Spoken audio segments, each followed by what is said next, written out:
magpa-practice sila kung anong gagawin nila para sa impeachment. Such efforts will prosper po? Hindi ko masabi yan.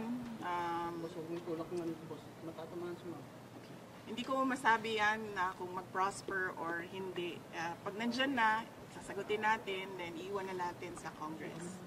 Pero hindi po ba kayo sa mga binanggit sa privilege speech, yung gagawin nilang basihan for the, sabi ninyo ay impeachment possible, ano po yung magiging tugon po ninyo doon sa mga nabanggit kanina? Antayin natin yung articles of impeachment.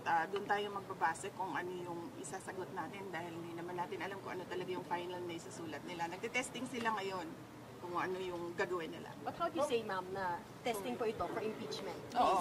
Paano niyo po nasabi, ma'am? Kasi nagsabi na siya kanina, diba?